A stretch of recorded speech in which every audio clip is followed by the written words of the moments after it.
This is a defendant who's run out of chances.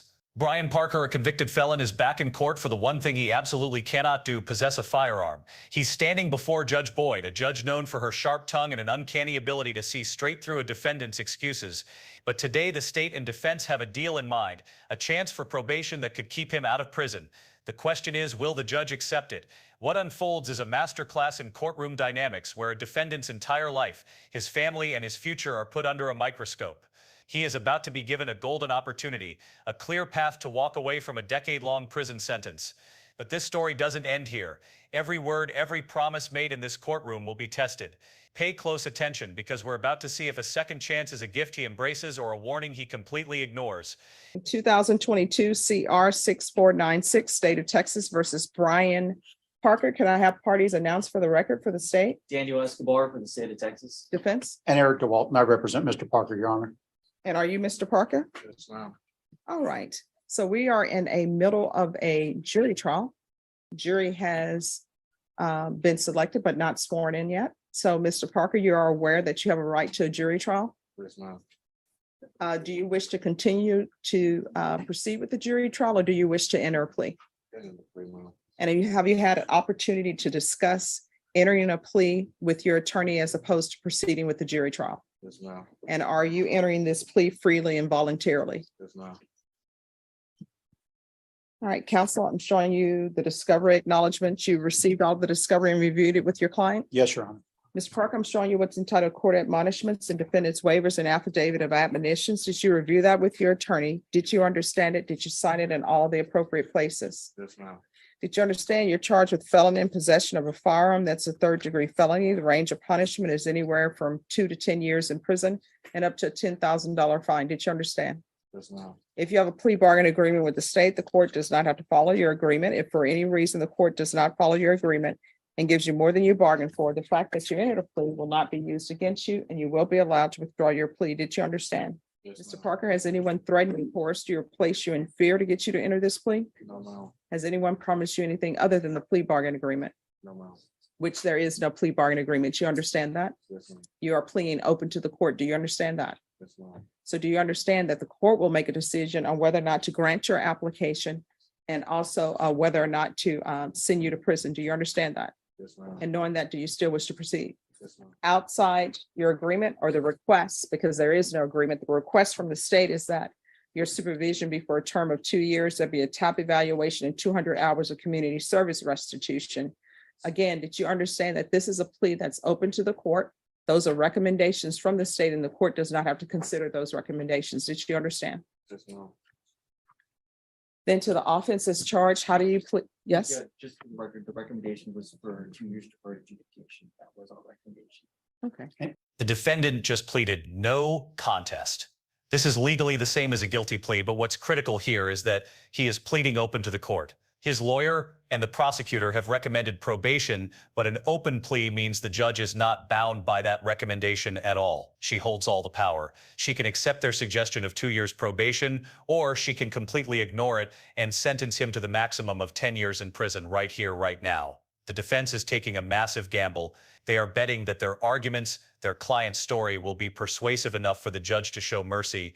The defendant has waived his right to a jury trial and placed his entire fate, the next decade of his life, squarely in the hands of one person. The suspense in the room is palpable as the defense attorney now has to make the case of a lifetime. And a fine. Again, we were going to probate the fine, Your Honor. All right. But again, It's you okay. understand that those are recommendations from the state, but you are pleading open to the court, so the court does not have to follow or consider any of those recommendations. Do you understand? Yes, ma'am. All right, again, the court will find that defendant has knowingly and voluntarily waived his right to jury trial. Then to the offense is charged in the indictment. How do you plead? Guilty, not guilty, or no contest? No contest, ma'am. State any evidence to support the defendant's plea. Judge, state offers State's Exhibit 1 and all attachments. Your Honor, we've had an opportunity to go over that in its entirety. No objections to its amendments. Court will find that defendant has knowingly and voluntarily waived and consented to stipulation of testimony and stipulations. Court will accept into evidence State's Exhibits 1 and attachments and review the same.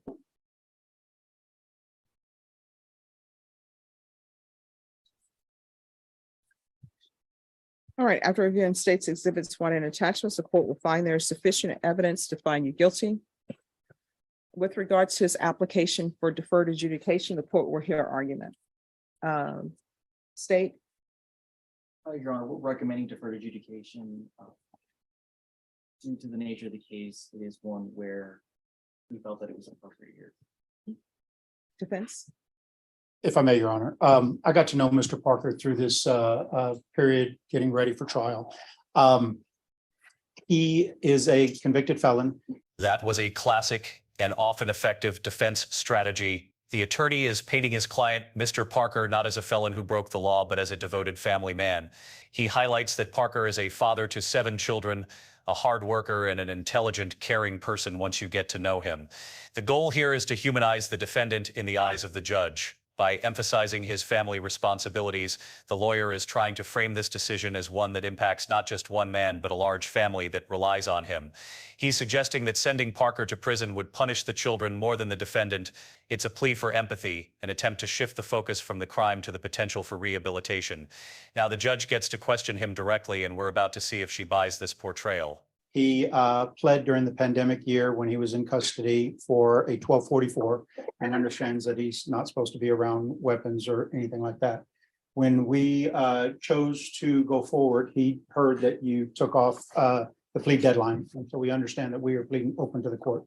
In getting to know Mr. Parker, his outward demeanor is very quiet and stoic. But once I got to know him, he's intelligent, he's caring, and he's a hard worker, but he has 7 children. We got a good chance to talk last night. He went and talked to his family, and he understands that deferred adjudication isn't an option going to a jury. It's either guilty or not guilty. And he weighed all his options. That's why he's coming today asking me or asking the court to possibly consider deferred adjudication. I believe this is a changing point in his life. I know the state recommended to waive the fine, which helps my client tremendously. But I believe he will be successful on your deferred adjudication, and he's seen the justice system work in a different way, seeing the jury and coming this far. I know he's asking for a chance at deferred adjudication. I'm asking that you follow the state's quasi recommendation and please grant him deferred adjudication. all right, can you raise your right hand for me, please? Do you solemnly swear or affirm the testimony you give will be the truth and nothing but the truth, so help you God? No. You can lower your hand, state your name for the record. Brian Parker? All right. Are you employed? No, not right now, man. So how are you supporting 7 children? I go to honor and staffing. I do that like frequently. Whenever they have a job opening, just go. I recently was working at True Blue Granite and Stone, but I had to quit because I had to start watching my kids. Children, kids or baby goats? You know? Kids or baby goats? So you're watching your children. How old are your children? My oldest is 14. I've been taking care of him since he was 2. No. I want the ages of all your children. My biological ones, All right, how many biological children do you I have? got 6 biologicals, and I've been taking care of. What are their ages? The Uh, 6. 8, 6, and my boy 5, 4, 3.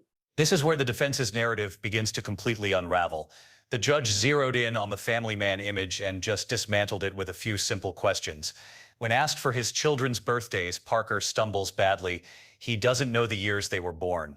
The judge's frustration is visible, and she delivers a powerful rebuke. Dads need to start knowing that. She then begins her now famous refrain, correcting him every time he says kids by stating kids are baby goats. This isn't just a quirky saying, it's a calculated rhetorical tool. She is stripping away the casual, almost dismissive language to force him to confront the reality and responsibility of raising children.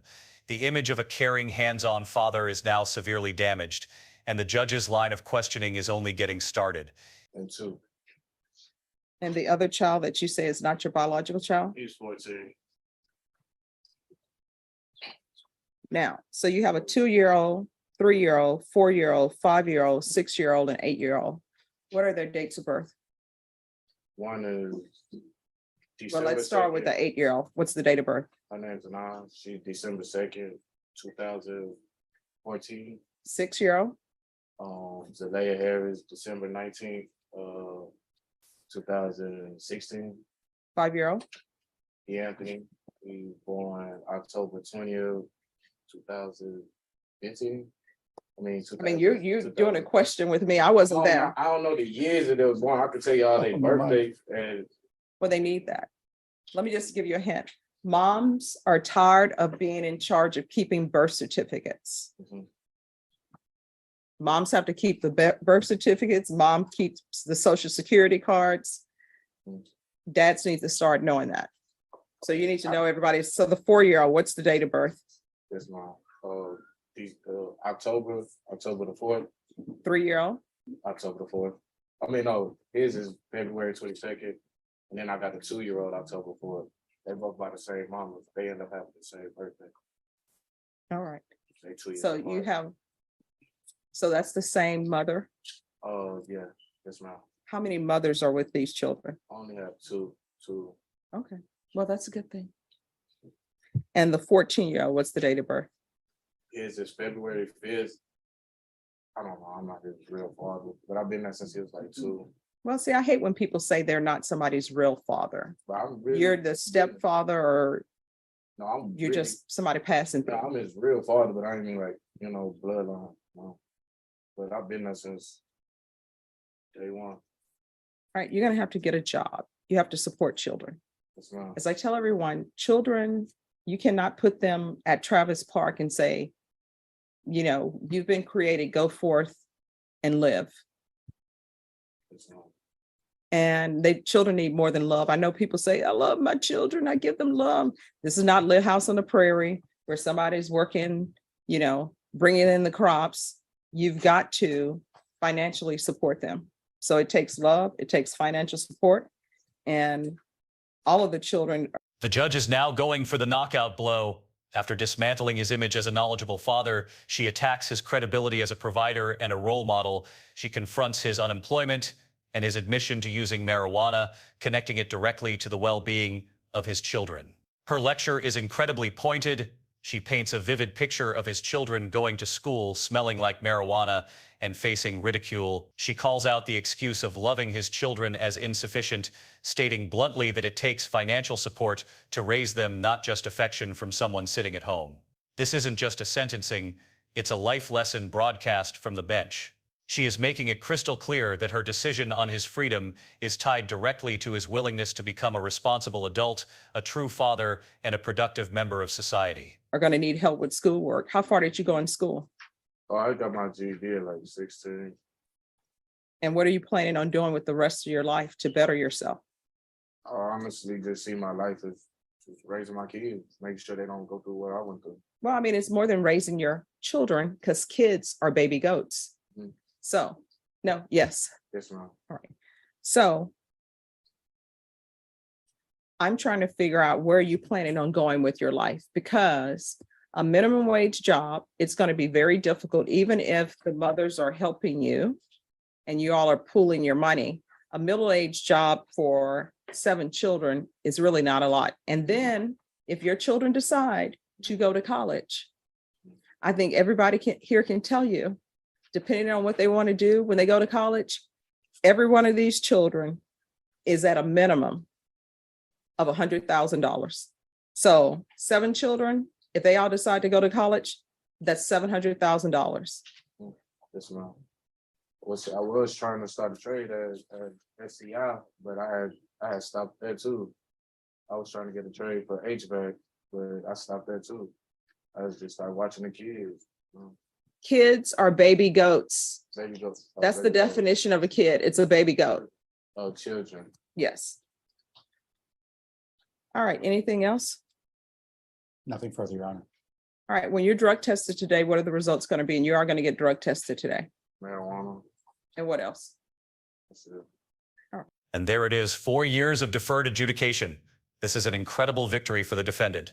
Deferred adjudication is a special form of probation that offers a golden ticket. If Parker successfully completes all the conditions over the next 4 years, the case is dismissed and he will not have this felony conviction on his record. He avoids prison time entirely. But this gift comes with a mountain of strings attached. The judge has laid out an exhaustive list of rules: no marijuana, find a job within 30 days, frequent drug tests, parenting classes, and gang supervision evaluation. She ends with a chilling warning, reminding him that any misstep could land him in prison for 10 years, where his 2-year-old would be 12 by the time he gets out. He has been given the keys to his own freedom, but the path is a minefield. You're not allowed to use marijuana on probation. You're not allowed to drink alcohol while on probation. Do you understand? Yes, ma'am. And marijuana is not something that you should be using, period, when you have children, because you're trying to set an example for them. Yes, ma'am. And I don't care what anybody says. I don't care if you say, well, I only smoke marijuana outside the household. Guess what? Your clothes smell like marijuana. And then children go to school smelling like marijuana. And then when children go to school smelling like marijuana, guess what? All the other children know what marijuana smells like and they tease them. Ha ha, your dad used marijuana. Ha ha, your dad doesn't have a job. Because children can be cruel. And sometimes people say children are really, really cruel. They just don't have a filter. So they just come at it 100% honesty. And sometimes that's true, but then sometimes children have been raised a certain way and they are cruel. So don't let that be a hindrance from your children, something that you've been doing that's impacting their life in a negative way. You understand? Yes, ma'am. All right. There's a $1,500 fine. And who's taking care of the 7 children right now? Their mothers, like that. Like, what do you mean? I mean, where are they? Like today, right now? Yes, because they're not in the School. courtroom. Everybody in school. Well, not the 2-year-old The 2-year-old go to daycare. and the 3-year-old. He the only one that ain't in school. So who's taking care of him? His mama. All right. So basically, you're going to get a job. That's why I always get a job. Well, you say that, but you don't have a job right now. It's because So yes, yes, ma'am. All right. You're getting a job. You're getting employment. You're an adult male. I will tell you, in my household, and I say my household, but when I was growing up, you know what the rules were in the household? You're either going to school or you're getting a full-time job. The end. There was none of this. Oh, I have these children. He was given that golden ticket, a chance to dodge a decade in prison and keep his record clean. Judge Boyd laid out the rules with surgical precision and warned him of the dire consequences of failure. So did he walk the impossibly narrow line she drew for him? Did he get the job, take the classes, and become the father she demanded he be? Well, the new timestamp on this video answers that question. Brian Parker is back in the same courtroom, standing before the same judge. The hope and the second chances have vanished, replaced by the grim reality of a motion to revoke his probation. The gamble he took in the first hearing is about to be called in. Children, I'm taking care of them because I can't find a job. No. Yes, ma'am. And I think all sexes are equal, but at the same time, there's just something odd about a man not getting a job to support 7 children and the mothers getting jobs to support 7 children. It takes a team effort. And I think people here who are parents will tell you it takes a team effort to raise children. And part of that team effort is everybody bringing money into the household. All right, there's going to be proof of employment within 30 days. There's to be no employment as a home health care provider or with minors. I'm going to want field visits 2 times per month until further notice. I'm going to want you. That was incredibly fast. Without hesitation, Brian Parker pleads true to the allegation that he violated his probation by failing to report to his supervision officer for February, March, and April of 2023, just 1 month after he was given this opportunity. He's admitting his failure from the outset. By pleading true, he understands the consequences. The judge can now find him guilty of the original charge and sentence him up to the full 10 years in prison. The state is asking for years in the Texas Department of Corrections, while the defense is already in damage control mode, begging for a lesser sentence of 2 to 4 years. The dream of deferred adjudication is officially dead. The only question left is how much time he will serve for throwing away the chance he was given. We're going to test for levels. And we're going to do the UA hotline until further notice. Those levels had better start going down. You understand? Yes, ma'am. I want him evaluated for gang supervision. The defense's argument for leniency is a risky one. The lawyer claims that Mr. Parker just never got a good start, admitting he almost immediately tested positive for narcotics and then got afraid and never showed back up. He's trying to frame this not as an act of defiance, but as a mistake born of fear. He's painting a picture of a man who panicked and made a bad decision, hoping to evoke some sympathy from the court. However, he is making this argument to a judge who explicitly offered help for drug problems in the previous hearing. Judge Boyd made it clear she would provide the tools necessary to combat addiction. This excuse that he got scared of a drug test is unlikely to be received well by a judge who prides herself on offering rehabilitation over pure punishment. 4 years deferred adjudication.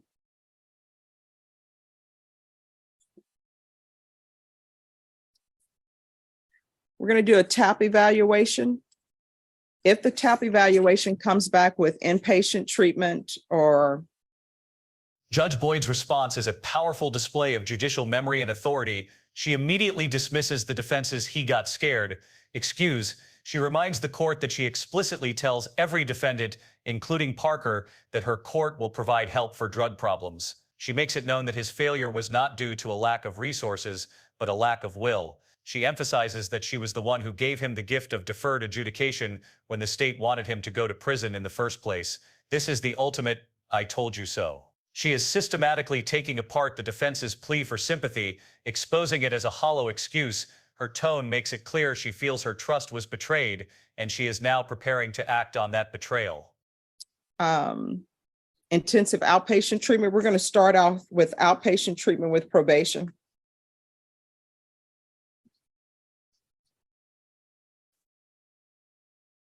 The hammer falls.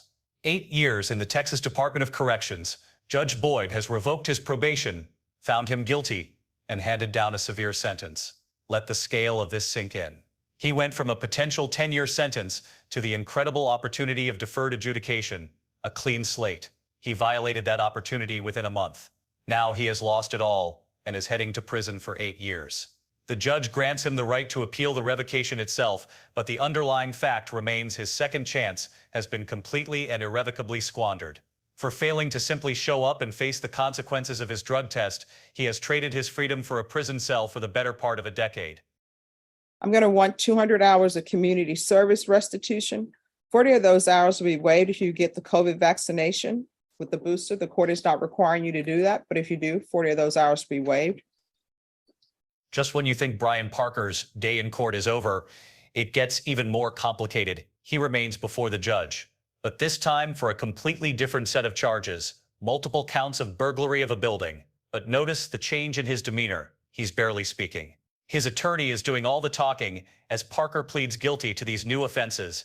He's already been sentenced to 8 years on the first charge. So what happens with these new cases? Is the judge about to stack more years on top of his already lengthy sentence? This is where a crucial piece of legal strategy comes into play, a move by the defense that could save Parker from spending even more of his life behind bars. I'm going to want parenting classes with Triple P. Once you complete those parenting classes, the remaining hours will be waived, but you must complete parenting classes. Do you understand? There should be regular reporting by Zoom or in person. Probation, if you wish to count the field visits as reporting, you may do that. Probation, is there anything else he needs? Once a week. Is there anything else? All right, is there anything else you need from the court in order to be successful? Now's your time to say, Judge, I really need this. This would really help me. Your Honor, if I may. Yes. Is there any way, I understand you put in a $1,500 fine, any way to hold it in abeyance to get him started on the right track? Oh, I probated it. Oh, thank you, Judge. Sure. All right, is there anything else you need from the court? Are you sure? Now's the time to ask. And now you know, even though it's a 1244, you are not allowed to possess any weapons or ammunition because a 1244 conviction under certain circumstances is a felony conviction. You understand? Yes. And from here on out, everything that you do, you need to be asking yourself, is this a choice that could potentially result in me going to prison for 10 years? Do you understand? If there's a confusion and you think, maybe it will, maybe it won't, don't do it. If your answer is like, yes, if I get caught, this is what's going to happen. This is a brilliant and critical move by the defense attorney. He points out that the new burglary offenses occurred before Parker was sentenced on the motion to revoke, and he asks the judge to run the sentences concurrently. Here's what that means. A concurrent sentence allows the defendant to serve all his prison time simultaneously. If the judge had ordered them to run consecutively, he would have had to finish his 8-year sentence before starting the new 18-month sentences for the burglaries. By granting the defense's request, Judge Boyd is effectively rolling all of his punishments into one. While he is still going to prison for 8 years, this decision prevents additional time from being tacked onto his release date. It's a significant legal victory that saves him from an even longer term of incarceration.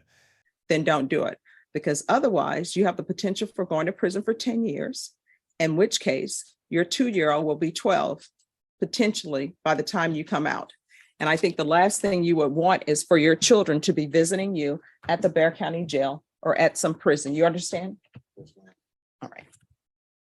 All right, probation will go over conditions with you. Should we be excused, Your Honor? Yes, Thank you very much. you're welcome. Sorry, I put it in the wrong file. All right, Brian Parker.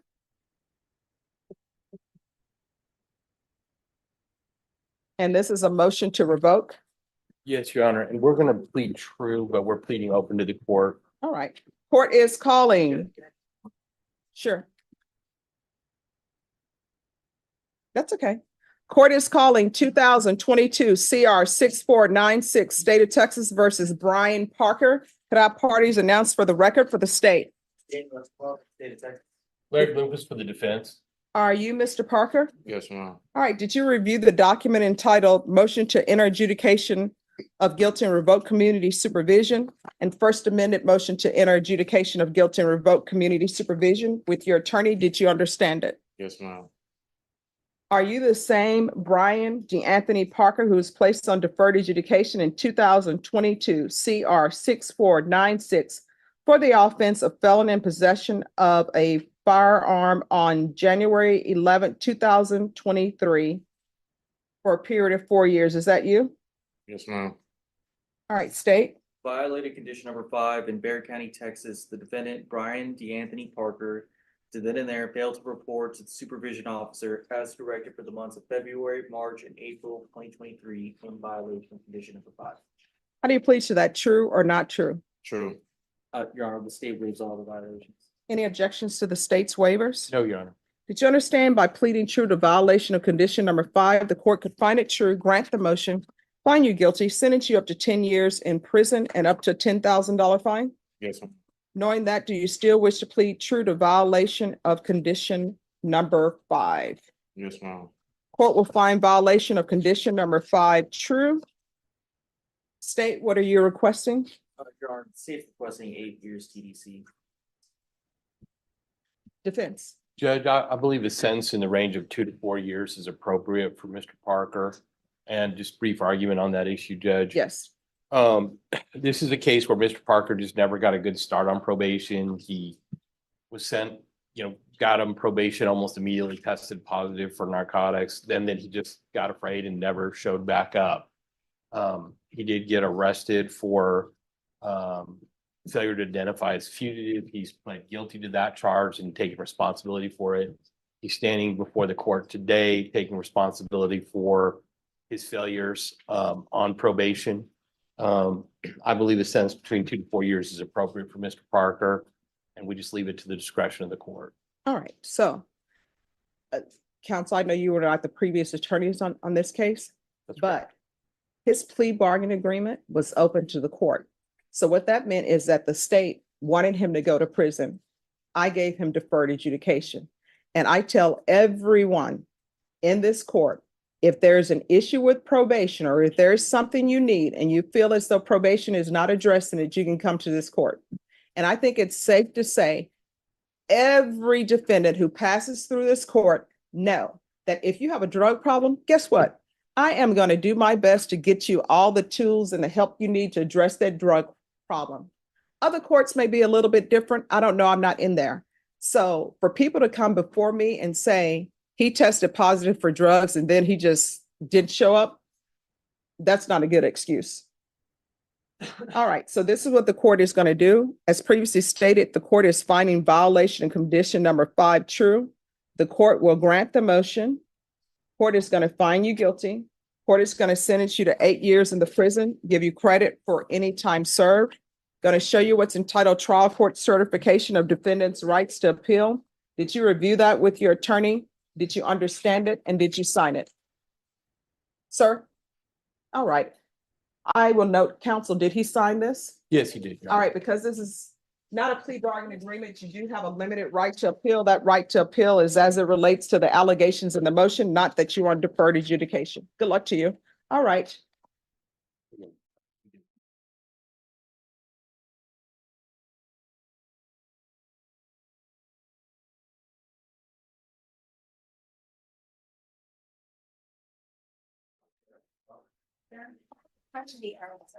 Are you Mr. Parker? Yes, ma'am. Do you have any objections to this attorney standing in for Ms. Green?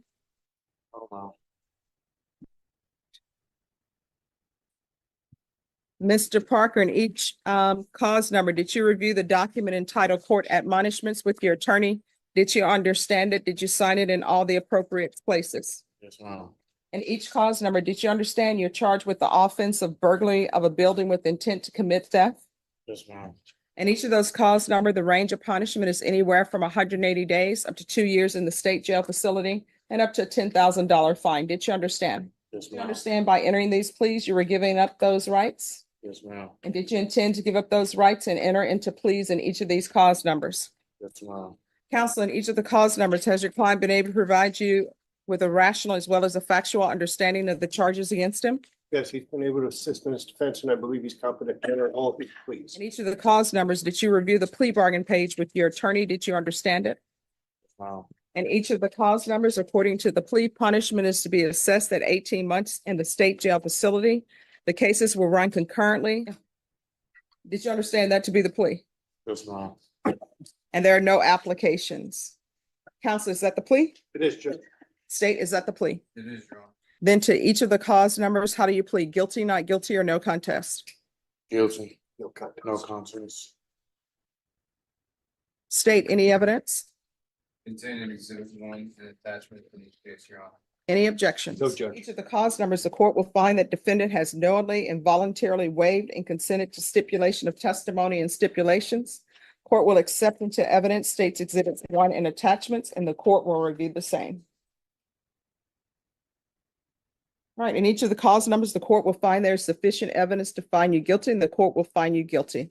And the cause number ending in 4655B, the court will sentence you to 18 months in the state jail facility. Judge, I have one thing on all these cases that I want to address with the court. Yes. Mr. Parker's second amended motion to revoke was filed on January 9th. On January 25th, he was sentenced on his motion to revoke to 8 years in case number 2022 CR 6496. These offenses occurred on I'm sorry, January 2022. CR. 6496. These offenses occurred on January 7th, as alleged in the MTR, the second amended MTR in that case. And I don't know if they were just too new, but they were not addressed, even though one of them was alleged in the second amended motion. In fact, that's the only allegation in the second amended motion. They were not addressed when he was sentenced on January 25th, and therefore we'd ask the court to consider running all these cases concurrent with 2022 CR. All right, it'll be run concurrent with 2022 CR 6496, and there's to be no contact with Samuel Joseph Albert. Did you review the document entitled Trial Court Certification of Defendant's Rights to Appeal with your attorney? Did you understand it and did you sign it? Counsel, you need to sign the acknowledgement of discovery.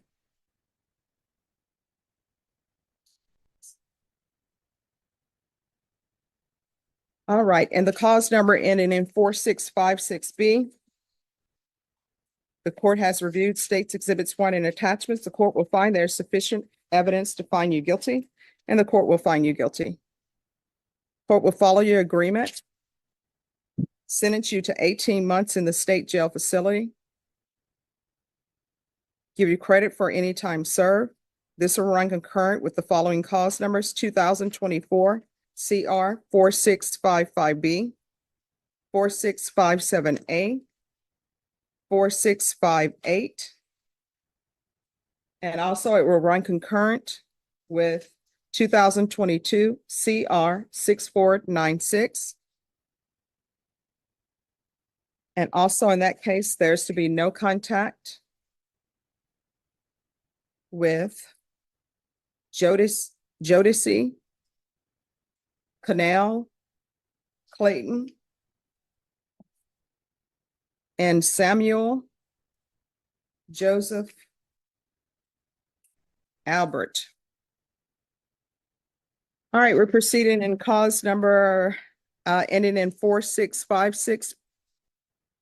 I'm sorry.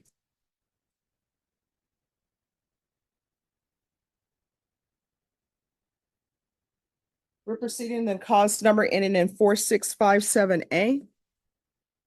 The court will find there is sufficient evidence to find you guilty, and the court will find you guilty. Court will sentence you to 18 months in the state jail facility. Give you credit for any time served. This will run concurrent with 2024 CR 4658, 4655B, 4656B, 2022 CR 6496. There's to be no contact with Samuel Albert. All right, we're going to proceed in the cause number ending in 4658. Court is finding there's sufficient evidence to find you guilty, and the court will find you guilty. Court will sentence you to 18 months in the state jail facility. Give you credit for any time served. This will run concurrent with 2024 CR 4656B, 4655B, 4657A, 2022 CR 6496.